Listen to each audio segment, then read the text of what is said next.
أعوذ بالله من الشيطان الرجيم بسم الله الرحمن الرحيم والسماء والطارق وما أدراك ما الطارق النجم الثاقب إن كل نفس لما عليها حافظ فلينظر الإنسان مما خلق من ماء دافق يخرج من بين الصلب والترائب إنه على رجعه لقادر يوم تبلى السرائر فما له من قوة ولا ناصر والسماء ذات الرجع والأرض ذات الصدع إنه لقول فصل وما هو بالهزل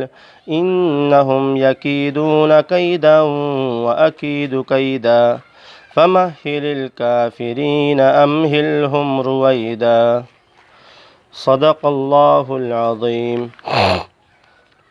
یہ سورہ طارق ہے اور مکی سورت ہے۔ اللہ تعالیٰ قسم کھاتے ہیں، قسم ہے آسمان کی اور رات میں آنے والے کی۔ تجھے معلوم بھی ہے کہ وہ رات کو آنے والی چیز کیا ہے؟ وہ روشن ستارہ ہے، ہر نفس پر نگہبان فرشتہ ہے۔ انسان کو چاہیے کہ وہ دیکھے کہ کس چیز سے پیدا کیا گیا ہے۔ وہ ایک اچھلتے پانی سے پیدا کیا گیا ہے جو پیٹھ اور سینے کے درمیان سے نکلتا ہے۔ بے شک وہ طاقت رکھتا ہے دوبارہ لانے کی، بے شک وہ اسے دوبارہ لانے کی قدرت رکھتا ہے۔ جس دن وہ پوشیدہ بھیدوں کی جانچ پڑتال ہوگی، فما له من قوت ولا ناصر، تو اس روز نہ کوئی طاقت ہوگی اور نہ ہی کوئی مددگار ہوگا۔ والسماء ذات الرجع، بارش والے آسمان کی قسم اور پھٹنے والے زمین کی قسم۔ بے شک قرآن فیصلہ کرنے والا کلام ہے۔ یہ ہنسی اور مذاق کی بات نہیں ہے۔ بے شک کافر چال چلتے ہیں اور میں بھی اپنی تدبیر چل رہا ہوں، تو کافروں کو مہلت دیں، انہیں تھوڑے دنوں چھوڑ دیں۔ اللہ تعالیٰ بڑا جامع مضمون اس صورت کے اندر بیان فرما رہے ہیں، اور قسم کھا کر اللہ تعالیٰ اپنے کلام کو اس صورت میں شروع کر رہے ہیں کہ قسم ہے آسمان کی اور اندھیرے میں روشن ہونے والے کی اور اندھیرے میں آنے والے کی۔ اللہ تعالیٰ آسمان کی قسم کھا رہے ہیں اور ستاروں کی قسم کھا رہے ہیں، اور خود ہی جواب دے رہے ہیں کہ وما ادراک ما الطارق، آپ جانتے ہیں، آپ کو معلوم ہے کہ طارق کیا ہے، اور ستارے کیا ہیں۔ پھر آگے اللہ ارشاد فرما رہے ہیں النجم الثاقب، رات میں جو آنے والی ہے اس سے مراد وہ روشن ستارہ ہے۔ اللہ تعالیٰ نے آسمان میں جو ستارے سجائے ہیں، ان ستاروں کے تعلق سے بیان فرما رہے ہیں کہ ہم نے آسمان میں ستاروں کو سجایا ہے جو دن میں ڈوب جاتے ہیں، غائب ہو جاتے ہیں اور رات میں آ جاتے ہیں۔ تو ان ستاروں کی قسم اور اس آسمان کی قسم جس میں کہ یہ ستارے چمک رہے ہیں، جھلملا رہے ہیں۔ آگے اللہ تعالیٰ ارشاد فرما رہے ہیں کہ ہر شخص پر نگہبان ہے۔ اس پر علماء نے دو معنی بیان کیے ہیں۔ نمبر ایک یہ عرض کیا ہے کہ یہاں پر حافظ سے مراد وہ فرشتے جو اعمال لکھتے ہیں، انسان کی بدی اور بھلائی خیر اور شر کو جو لکھتے ہیں، حافظ سے مراد وہ فرشتے ہیں، کہ انسان کے ہر اعمال لکھے جا رہے ہیں۔ دوسرا اس سے مراد جو لیا ہے وہ فرشتے لیے ہیں جو انسان کی حفاظت میں مامور ہیں۔ حدیث شریف میں آتا ہے کہ اللہ تعالیٰ ہر بندے کے ساتھ 160 فرشتوں کو طے رکھا ہے کہ جو ان کی حفاظت کریں، جن میں سے 7 انسان کی آنکھ کی حفاظت کرتے ہیں۔ اگر یہ حفاظت نہ کریں تو شیطان انسان کو اچک لے۔ تو مفسرین نے یہاں پر حافظ سے وہ بھی مراد لیا ہے۔ اب دونوں اہمیت کا حامل ہے۔ ایک تو یہ کہ انسان جو اعمال کرتا ہے وہ فرشتے لکھ رہے ہیں اور وہ سب پیش کیا جائے گا، اور پچھلی آیت سے اس کا تعلق سمجھا جا سکتا ہے کہ جس طریقے سے ستارے نظر نہیں آتے ہیں دن میں لیکن وقت آنے پر نظر آتے ہیں، اسی طریقے سے انسان کے جو اعمال ہیں جو لکھے جا رہے ہیں وہ ابھی نظر نہیں آ رہے ہیں لیکن وقت آنے پر وہ نظر آئیں گے۔ یعنی کہ موت کے بعد جو آنے والی زندگی ہے، جب اللہ کے سامنے پیش کیے جائیں گے تو اس موقع پر وہ سب ہمیں نظر آئے گا۔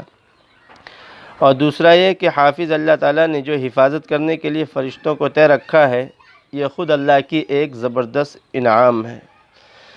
اللہ ارشاد فرما رہے ہیں ان لوگوں سے خصوصاً کہ جو لمبی لمبی ڈینگیں ہانکتے ہیں اور لمبی لمبی باتیں کرتے ہیں اور اللہ کے مقابلے کے لیے دعوے ٹھوکتے ہیں۔ اللہ کہہ رہے ہیں کہ انہیں چاہیے کہ وہ دیکھیں کہ وہ کس چیز سے پیدا کیے گئے ہیں، کہ جو لمبے لمبے دعوے کرنے والے، گھمنڈ اور تکبر کی بات کرنے والے اور اللہ کی تعلیمات کے خلاف بولنے والے ہیں، انہیں چاہیے کہ وہ ذرا غور تو کریں کہ وہ پیدا کس چیز سے کیے گئے ہیں۔ پھر اللہ تعالیٰ خود بیان کر رہے ہیں کہ وہ پیدا کس سے کیے گئے ہیں، خلق من ماء دافق، اچھلتے ہوئے پانی سے پیدا کیے گئے ہیں۔ یہ حیثیت ہے انسان کی کہ انسان گندے پانی کے نطفے سے، قطرے سے پیدا کیا گیا ہے، تو گھمنڈ کی اور تکبر کے تو کوئی راستہ نہیں بنتا ہے۔ خلق من ماء دافق، اللہ بیان فرما رہے ہیں کہ میں انہیں اچھلتے ہوئے پانی سے پیدا کیا ہے، اور وہ پانی جو نکلتا ہے وہ سینے اور صلب سے نکلتا ہے، پیٹھ سے نکلتا ہے۔ اس کے بھی یہاں پر بھی مفسرین نے کئی باتیں بیان کی ہے۔ کچھ مفسرین کا کہنا یہ ہے کہ صلب سے مراد یہاں پر مرد کی کمر ہے، اور ترائب سے مراد عورتوں کے سینے کا وہ حصہ ہے جہاں پر کہ ہار لٹکتا ہے، ہار پہنا جاتا ہے، اور منی وہیں پر ہوتی ہے۔ کچھ مفسرین کا یہ کہنا ہے، لیکن یہاں سے مراد عموماً یہ ہے کہ اللہ تعالیٰ نے انسان کے سارے جسم سے منی کو جمع کرتے ہیں، اور صلب سے مراد یہاں پر پیچھے کا پورا حصہ اور ترائب سے آگے کا پورا حصہ، یعنی مرد اور عورت کے منی سے ہم نے ان کو ملا کر پیدا کیا ہے۔ اِنَّهُ عَلَىٰ رَجْعِهِ لَقَادِرٌ، تو وہ اللہ جو پہلی مرتبہ اس سے پیدا کرنا جانتا ہے پانی کے قطرے سے، تو دوبارہ اسے کھڑا کرنا کوئی مشکل امر نہیں ہے، وہ اللہ دوبارہ کھڑا کر دے گا۔ یوم تبلی السرائر، جس دن پوشیدہ بھیدوں کی جانچ پڑتال ہوگی، یعنی کہ سارے اعمال جو اس نے چھپ کر کیے ہیں، ڈھک کر کیے ہیں، وہ سب سامنے آ جائیں گے۔ انسان اپنے دل میں جو چھپا کر رکھتا ہے اسے لوگ جان نہیں پاتے ہیں، اللہ تعالیٰ اس دن سب کی باتیں دل کی بھی نکال کر باہر رکھ دیں گے، سب کے مقاصد بھی سامنے ہو جائیں گے۔ اللہ تعالیٰ وہی بیان فرما رہے ہیں، یوم تبلی السرائر، جس دن پوشیدہ بھیدوں کی جانچ پڑتال ہوگی، کہ بولنے کا مقصد کیا تھا اور اس میں للہیت تھی یا نہیں تھی۔ کوئی آدمی کوئی اچھی بات کہتا ہے لیکن اس کے اندر ریاکاری ہے، تو وہ بھی سامنے آ جائے گا، وہ بھی واضح ہو جائے گا۔ اللہ ہم سب کو اخلاص کی دولت سے مالا مال فرمائے۔ پھر اللہ فرما رہے ہیں فَمَا لَهُ مِن قُوَّةٍ وَلَا نَاصِرٍ، کہ نافرمان لوگ جو ہیں جب ان کی بھید سامنے کھل جائیں گے، سامنے آ جائیں گے، تو اللہ کا عذاب جب آئے گا تو ان کی طاقت نہیں ہوگی کہ وہ اس عذاب سے خود کو بچا سکیں۔ اور پھر دوسری طرف اللہ تعالیٰ اور توڑ رہے ہیں کمر، اور یہ کہہ رہے ہیں کہ کوئی ایسی ذات بھی نہیں ہوگی جو اللہ کے عذاب سے انہیں بچا سکے۔ تو جو دنیا میں نافرمانی کر رہے ہیں ان کو یہ چیز سمجھنی چاہیے کہ یہ طاقت محدود ہے اور وقتی طاقت ہے، اور یہ ختم ہو جانے والی ہے۔ تو جو طاقت کے نشے میں اللہ کو ناراض کر رہے ہیں تو ان کو سبق سیکھنا چاہیے ان آیتوں سے کہ اللہ تعالیٰ صاف واضح بیان کر رہے ہیں کہ قیامت کے دن، جس دن کے راز جو دلوں میں چھپے ہوئے ہیں وہ سارے راز افشا ہو جائیں گے، اور اس دن اللہ کے سامنے کوئی ان کی مدد کرنے والا نہیں ہوگا، اور نہ ہی ان کے اندر ایسی طاقت ہوگی کہ وہ اللہ کے عذاب سے خود کو بچا سکیں۔ آگے اللہ تعالیٰ ارشاد فرما رہے ہیں وَالسَّمَاءِ ذَاتِ الرَّجْعِ، کہ بارش والے آسمان کی قسم۔ اللہ تعالیٰ بار بار آسمان سے پانی کو برساتے ہیں، تو اللہ تعالیٰ ہر سال آسمان سے پانی برساتے ہیں، موسم میں پانی برساتے ہیں۔ وہ طاقت والی، وہ ایسی ذات ہے جو آسمان سے پانی کو برساتا ہے۔ اللہ اپنی طاقت کا مظاہرہ کر رہے ہیں کہ دیکھو، ایک بار برساتے ہیں پھر برساتے ہیں، تو ایک بار تمہیں پیدا کیا تو دوبارہ پیدا کرنا کون سا مشکل کام ہے؟ تم تو اپنے آنکھوں سے ہر سال مشاہدہ کرتے ہو کہ پانی ہر سال برستا ہے، تو ہم ایک بار برساتے ہیں پھر برساتے ہیں۔ تو ایک بار تمہیں پیدا کر دیا تو موت کے بعد تمہیں دوبارہ کیوں نہیں پیدا کر سکتے ہیں؟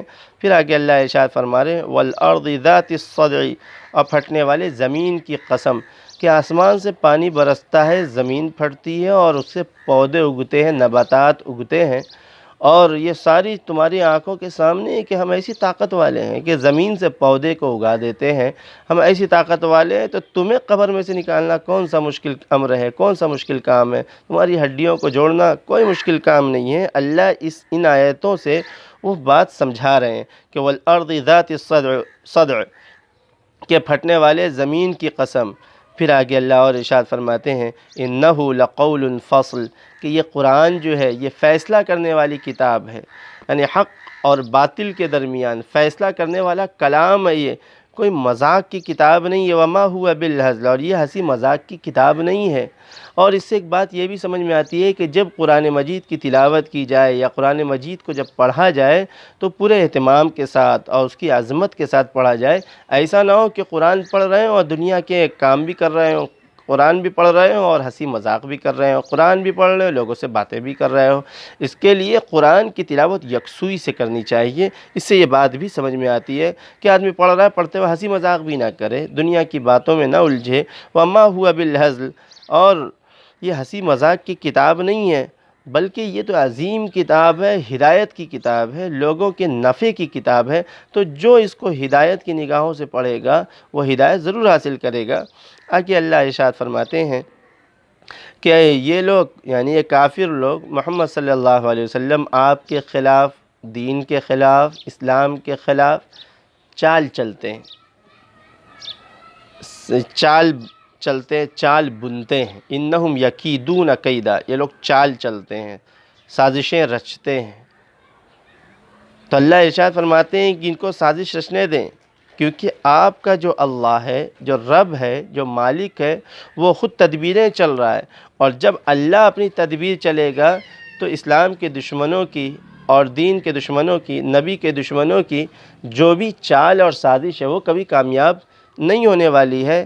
انہم یکیدون کیدا، ہاں یہ لوگ کافر لوگ جو ہیں وہ چال چلتے ہیں، سازشیں رچتے ہیں، اور اللہ بھی اپنی تدبیریں چلتا ہے اور چل رہا ہے، اور کامیابی تو اللہ کی تدبیر ہی کو ہونے والی ہے۔ فَمَهِّلِ الْكَافِرِينَ أَمْهِلْهُمْ رُوَيْدًا، تو اے محمد صلی اللہ علیہ وسلم آپ ان لوگوں کو تھوڑا سا مہلت دیجئے، ان کے لیے بد دعائیں نہ کیجئے۔ اور یہی پیغام ہم لوگوں کے لیے بھی ہے کہ ہم ذرا سی بات پر کسی کو بد دعا نہ دیں، بلکہ ان کے لیے ہدایت کی دعا بھی کریں۔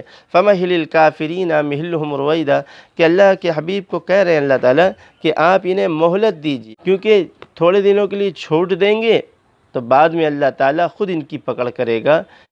اللہ تعالیٰ ہم سب کو دین کی صحیح فہم، صحیح سمجھ نصیب فرمائے۔